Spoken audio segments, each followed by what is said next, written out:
What is good, guys? So we are back with the hugely popular day in the life today.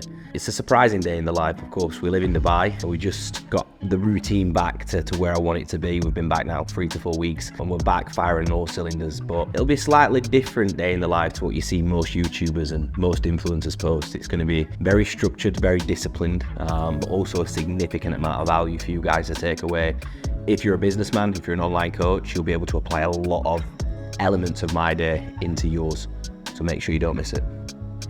The most important part of each day is this list. So within this list, what I essentially do is write down the tasks at the start of each day, what need to be completed in order of the highest priority to the lowest, and tick them off as the day progresses. So we'll talk in a little bit more detail about that, but this is really how to efficiently run a business. A few years ago, I was winging it, whereas now I understand strategy, reverse engineering and bringing things together. So we'll complete this and then we'll give you an update of exactly what we do day to day. So let's catch up. The day usually begins, wake at 6 a.m, usually start work at, let's say 7 p.m. behind the desk. But the most important part of my day is the task list. So usually at 7:30 till 8, this is what I'll sit down and do. So I'll look at my calendar, understand what the day's deliverables are, and then start planning. And by the end of the day, each one of these has a cross through it. So that I design this so that the highest priority is at the top, and as we get lower, the lower priorities, but we don't miss a single beat. Everyone is ticked off. So how I start is task list to begin with. We then go into WhatsApp messages because I'm 4 hours ahead of the UK clients at the minute. So I get back to those. And then typically after all that's completed, that's like an hour of work. We're then into phase 1 of check-ins, which usually is for a 3-hour block where we aim to get anywhere between like 10 to 12 check-ins done. So quite a nice number. I don't like to rush check-ins, especially with the level of clientele that I'm working with at the minute. It's high level. It's not a case of, right, let's get this done. It's like, right, attention to detail. Then we have a little break, stretch the legs, and we're at this point now, which is phase 2 check-ins. Had a coffee, had a meal, had a litre and a half of water, and we're working through the task list quite nicely already. Rule number 1 as a client, never send a voice note over 2 minutes, because after 2 minutes, you're waffling. Remember that 2-minute rule. I just looked at what work needed to be done, and I was a firm believer of what I put in as input, I'd always get back as output. And I think you just need some time reflecting and spending some time like sat back and thinking, right, what do I actually want to achieve and what do I want to build here? Because what are your time frames to achieve those goals? And how are you going to execute them? That's where you'll start to think bigger picture, because every year I'll write my goals down there. How much as rice is in that? Looks about 10 gram. So we've got the pre-workout meal. We've got an Asian bowl. So we're in the off season, so we have a little bit more variety. We've got 150 beef, 200 rice. And then we found these in Dubai. Shit. So we found these, £8 a box for 8, and look at the size of them. So £1 each, but needs and musts. So we're gonna eat this and then train legs. So that call was off the cuff. Don't usually have a call in the morning, but good member of staff, so wanted to jump on a call with him and just help him. A couple of issues that he's having because he works for us, but also wants to develop and scale his own business. So what I was kind of giving him the advice was, in order to build a business, you need a passion, in my opinion, or you need to be almost like an incredible entrepreneur with a great eye for a gap in the market. And I said to him, before he starts thinking about a business or what he's going to do, he needs to mind map, strategize what he's passionate about, the pros and the cons, and then essentially build that business out and see if there is a gap in the market. So it was just to help him and understand, right, what is his vision? Because he's 20 years old. What is his vision and what does he want to create? Flip that on its head, and me as a 20-year-old, I wanted to become one of the best coaches in the world. So I knew that I had to get my head in books, had to find clients to get results, to apply the knowledge, and just repetition of that. Constant self-development, and over time you step closer and closer to that goal because you have a clear vision and you create a roadmap in order to get close to that goal. There's some key tips there. So meal 2, pre-workout boxed off. Little update where I'm at as well, because I've not actually given a physique update on YouTube for a while, and I don't think I intend to. I'm content just getting my head down for the next couple of weeks. We've got legs today, so there's nothing to show off after that. But food got upped this week. I think we're sat at pretty much 3,962 calories on a training day. That's 290 protein, 46 fats, 597 carbohydrates. Non-training day, we're just below that. So 276 protein, 63 fats, and then carbs at 460, so 3,500 give or take. Cardio is at 5 times 20 minutes, elliptical or the bike, just for heart health, and then steps at 10,000. And we're going to cover, which has been quite highly demanded, the PD protocol of what is happening at the minute, because as you can see, I'm not a water balloon. I'm not screaming out that the anabolic use is high, and it's not. But of course, we're chasing a pro card, so I know it's a topic that a lot of people are interested in. And now we're going to head to the gym. So that's where I'm at. Train at 1 every single day, because if you think about it, usually this is like the halfway block of work. Highest priority of the tasks of the day are done, so check-ins are usually done. Any late ones get picked up in the evening, and I feel if I leave it any later, just the physical demand, cognitive demand that training requires, I'd be talking myself out of it. So I find the sweet spot is if I'm starting work at 7, have a good run of work, 5-6 hours, get to the gym, come back, and then pick up on calls and admin tasks later on in the day. And it's leg day for the first time in 3 weeks. I ain't trained legs in 3 weeks. I don't want big chunky legs. They don't fit in jeans, and they're big enough for men's physique anyway. But I fancy a leg day today, and they are still in my split. I should be training once every 10 days, but I spoke to my coach, and like they are overwhelmingly big at the top and the quads, so I'm just not fitting in any jeans or any like trousers at the minute, which, as you all know, I like to feel quite good about myself, and at the minute I don't. So I'm preventing things that are mentally gonna bring me even further down that ladder, and that's training legs. But we're gonna do it today, just because you hit that point and they start to feel really flat and soft, and I'm at that point, so we're gonna address that today. Intra, we've got the Peached Ice ESN and the standard creatine. Monohydrate, 5 gram, 15 gram. Also as well, I've stopped having a heavy pre-workout, because I was finding I was getting like a pre-workout and it had like 250 milligram of caffeine in. 10 minutes before the session ended, I was yawning, and then I'm literally in the taxi on the way home, I'd want to fall asleep, because I've not got a car yet, because my finance keeps getting declined, which is not fucking good. For the UK people aren't going to understand that. It's like basically if you run your own business in Dubai, and it's basically impossible to get car finance. Exactly. We're going through the legislation now, hopefully we get it sorted. I find out today actually if my car gets accepted, so hopefully by the end of this video we'll know. And then we might actually show you what car it is. But back to the point, I've stopped having a big dose of pre-workout before the gym, just because I have a lot of shit to do after the gym. And I was just finding I was just mentally drained and zapped. So for business guys, if you go to the gym midday, try and not have too much of a caffeinated beverage before. And also, if you're training fasted in the morning or you're training very early, repeat that, because too much caffeine again is going to have that knock-on effect. This bottle's leaking. It'll have to do. Have you given a sneak peek about the car at all? No, it's a Mercedes. So I've had Audis, I've had BMWs, never had a Mercedes, so I fancied a Mercedes, so we'll see. Leg day. I dread leg day. If you train legs properly, you shouldn't be able to go back and do work and do other tasks. Well, let's see how today's session goes.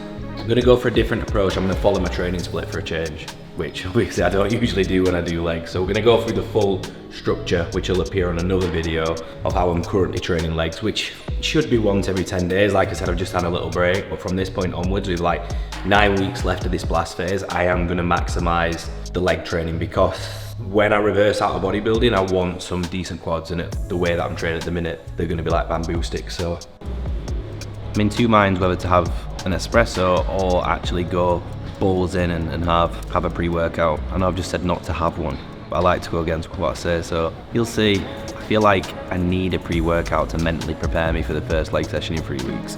So I'm tipping towards a pre-workout. I might have the pre-workout then. I've got one in my bag, I'm always prepared. So there is pre-workout in here, so I'm prepared.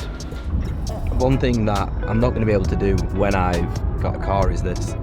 So as an online coach, WhatsApp is arguably one of the biggest jobs, right? I hear a lot of coaches who will lose clients because their delivery and their feedback on WhatsApp is not great, and I can understand that, because the more clients you work with, the more inbound messages that you'll receive, but you've got to stay on top of it. So how I structure WhatsApp is I check it first thing in the morning. I will then check it every 3 hours throughout the day. Remember, I'm in the UAE as well, so I've got a lot of UK clients, and then the last time that I'll check that is probably like 9, 10 p.m. Dubai time, get the responses over, and then literally it's off. But you've got to stay on top of WhatsApp. Yes, your job is to provide a check-in, but part of that check-in and that service that you offer is WhatsApp support. It's not 24/7 like a lot advertise, but you have got to be responsive. So I like to check it every 3 hours and stay on top of that to make sure that clients are getting swift and smooth replies. So I'll have to commit an extra, let's say 30 minutes before the gym and then after the gym. But usually I get that in the taxi. But pros and cons, I would much rather have my own car so that I can travel to and from places as and when I please. So I want to, again, do stuff at the weekend, as I've said on previous videos, and I feel limited that I can't because I have to get taxis everywhere. And they are cheap here, but I think a car will just change the game for me. Arrived at Banús. This is just going to be showing segments of the leg session in today's video, but we're going to dive into the full detail of this leg breakdown in the next YouTube video. So we'll show you a couple of snippets. Can't work out if I'm in Banús or DC10. Text blasting, but yeah, let's get after it. I'm going to pay the price for not training legs for quite some time here.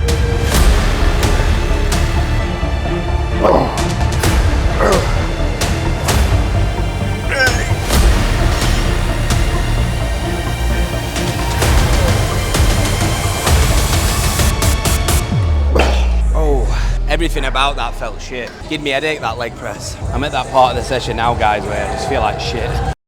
Legs done, slightly paler in the face with zero appetite, but we're gonna head home now. I always talk about productivity and how to be efficient within your workload. Don't go to the gym and abuse yourself on legs and then leave a few check-ins and a few calls. But we still get shit done. So we're gonna eat post-workout. We've got a little bit of content to shoot for Boohoo. Some new clothes that have dropped, which, by the way, if you're in the UK, these are the freshest 2 pieces that you'll see. So get that shot, get some steps in, and then complete the evening work block. As you can see, not a lot of excitement, but this is real, it's raw. This is what it takes, so we document it. Why do we want a car? Because of this. I talk about productivity again, and I lose probably 15 minutes either side of getting a taxi, which is 30 minutes. Doesn't sound a lot, but when every minute of your day is strategically planned, this is not allowed. So I've lived in Dubai a year now, a year and a half. I've still not got a car, and I've tried getting cars, but I refuse to buy them outright because it's a depreciating asset, which if you take financial advice, you need to stay well away from. So we still not had the news yet today if the car finance has been accepted. So we're just waiting to see. But yeah, the taxi's still not arrived. We're back, 5 p.m, and we've got a lot of shit to do. So we lost a lot of time, and Banús is great, but it is very social. And when you come to Dubai to network, you don't really want to be rude, but we lost a little bit too much time there. So we're gonna make post-workout, which is currently 130 gram of cereal with 50 gram away. Eat that. I've got 1 consultation call. Got an abundance of check-ins to complete that have come in late. We've got some Boohoo content to shoot, which we're gonna do down at the harbour where the yachts and the city is, as that's got to be posted tomorrow. And the new collection, like I said, is on point, so we want to get some good shots. Try and avoid the face. We'll do some lifestyle ones with it. Hopefully the face fully on is not in, because the self-confidence in how I look facially at the minute is the lowest it's probably ever been. But yeah, it's all about planning. It's all about being savage with your time, and we've not done that, and you pay the price. So it's real. Like usually I'm back at 4 o'clock. I've missed an hour and 10 minutes now of workload where I could have got into some of the check-ins and essentially planned for the team call. But I've got a couple of knowledge bombs that I want to kind of point out and call out to online coaches at the minute. I'm going to eat the post-workout and then I'll drop the bombs. So I don't have big enough bowls at the minute to get my cereal in it. So we're going to change. We're going to go for Tupperware. So I'm not a guy who always eats out the Tupperware, don't worry. But 130 gram of cereal is quite a hefty amount.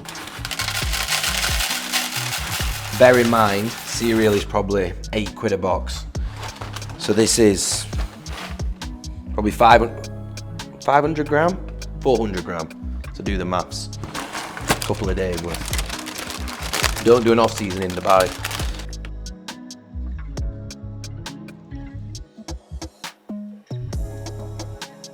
Just getting a few miscellaneous tasks boxed off. We have a community call every fortnight at New Gen. This one was on goal setting.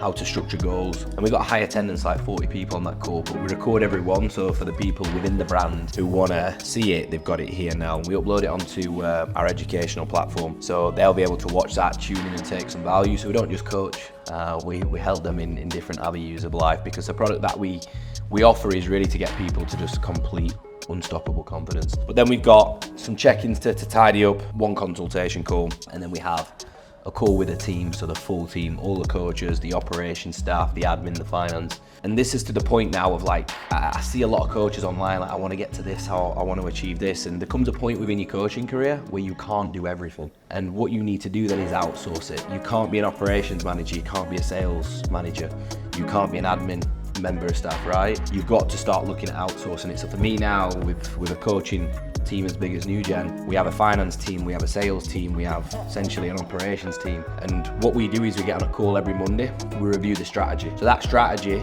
is dictated at the start of the month. If we want to achieve X amount, how many calls do we need?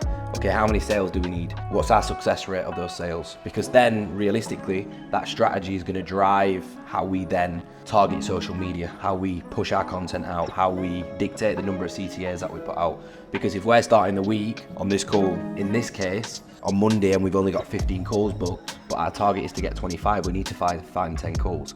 But you don't know that unless you're looking at your strategy, unless you're looking at your numbers at the start of every month, right? Okay, we achieved X amount last month, we want to achieve this amount, and then reverse engineer it. So we need this many calls, because our conversion rate is 80%, we usually drop X amount of clients per month, and this is going to lead us to being X amount up on revenue. So everything is strategical now. We run it as a business, and we have specialist people within those areas now to be able to bring the numbers into the calls, provide the strategy, and I just coach and turn up on social media. And that's really what a coach should be doing, and that's why people say, how do you do what you do, Ben? Because I outsource the shit that I do not want to do. But I outsource it to good people who are going to allow me to continually scale New Gen. And that's why at the minute we're hitting the biggest numbers that we ever have, and we're having the most impact on the industry that we ever have. So yeah, golden value, take it on board. Consultation calls wrapped up, quick change, restyle of the hair, boohoo kit on, straight to the harbour, shoot some content, back for the final work block of the day. We got the content, that's all that matters. It was a 2-minute shoot. Boohoo will be happy, but the guys on Dubai Harbour weren't too happy as soon as they saw the professional camera, but we got the content done. Thankfully, I'm very photogenic, so it didn't take Chris too long to get some good photos. Now into the final evening work block, so it's 7:30. We've got a few more tasks to do. We'll probably operate till like 9 PM, and then we'll clean WhatsApps up at 9 PM and then relax, reset, and we'll go again. Despite the day being very business driven, we have a meal every 3 to 4 hours. We've still trained, still got steps in. We don't do cardio on leg days, but any other days we do. And I think the key take home for this video is the structure within your day and the routine that you have will ultimately dictate the success that you have in your chosen career. Make sure you use systems and processes that are gonna complement your day. Make sure that you consistently have the same routine, because for me, having that routine where the highest priority tasks get completed at the start of the day, and then as we wind down, you start to tick off that to-do list. It's efficient, it's effective, and it works for me. Again, having the meetings with your team, if you're running a bigger business, and staying in communication with your staff is so important. So weekly meetings, monthly meetings, and having strategy and actual agendas to run those meetings is so important. And to you online coaches out there, which a lot of this audience is, remember, as an online coach, the minute you start hitting those 5, 6, 7, 8, 9, 10K months, you are no longer an individual. You need to start outsourcing stuff.